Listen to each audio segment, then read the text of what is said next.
Sra. Presidente, Srs. Membros do Governo, Senhoras e Senhores Deputados. Eu começava por saudar o PCP por ter trazido este assunto para discussão, não só pela oportunidade de debater tudo aquilo que em silêncio se está a passar nos TTT, mas também pela oportunidade de ouvir o Governo sobre as consequências que esse trabalho dos TTT está a ter na vida das pessoas.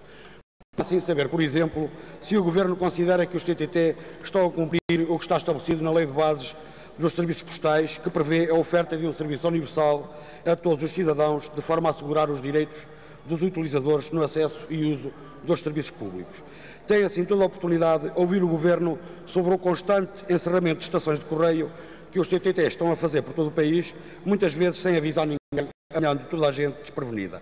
Interessa saber o que tem o Governo a dizer sobre a retirada de centenas de marcos de correio de rua que se está a verificar por todo o país.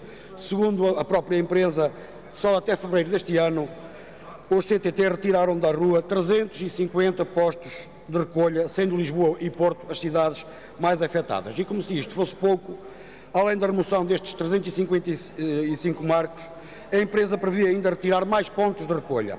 Mais concretamente, está prevista a retirada de mais 242 marcos de correio nestas duas cidades, 159 em Lisboa e 83 no Porto, o que representa uma redução de 30% no caso da cidade do Porto e 30% no caso da cidade de Lisboa e 37% na cidade do Porto.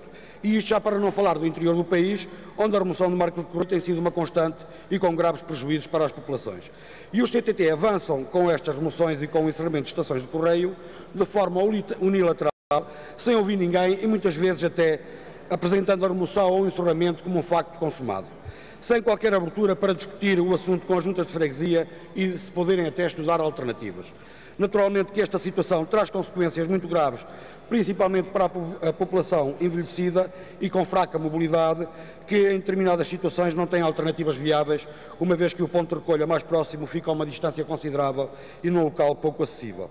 E mesmo tendo presente que cada vez mais se opta pelo envio de correspondência através de outros meios, sem recorrer aos marcos de correio ou às estações de correio, é nosso dever e dever do Governo pensar nos cidadãos que, não tendo possibilidade de custear o acesso à internet ou não tendo até conhecimentos informáticos suficientes, apenas podem contar com as estações de correio, porque esta constitui de facto a única alternativa objetivamente possível. É, pois, profundamente lamentável que os TTT, que têm por missão a prestação de um serviço público, adotem medidas de caráter economicista, o que se traduz numa redução da qualidade do serviço prestado às populações. E mais lamentável ainda, quando o Governo acaba por ser cúmplice e dar cobertura a estas orientações por parte dos TTT. Também nesta matéria o Governo não quer saber das pessoas, mas nós sabemos que estamos diante de uma operação que visa preparar o caminho para a privatização dos TTT.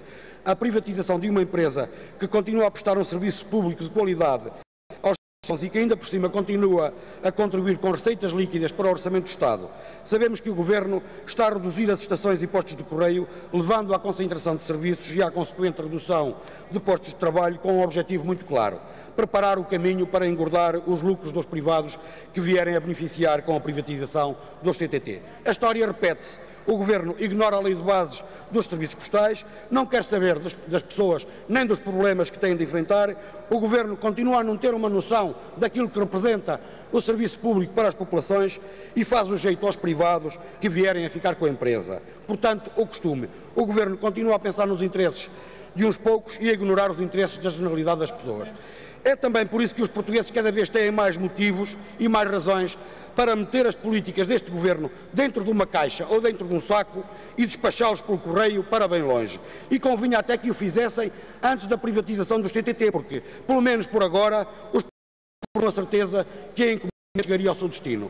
Para terminar, dizer apenas que neste processo e com este Governo, nós ficamos com a ideia que as empresas que venderam produtos especulativos, abusivos, que acabam por enriquecer o currículo com essas operações. Muito obrigado.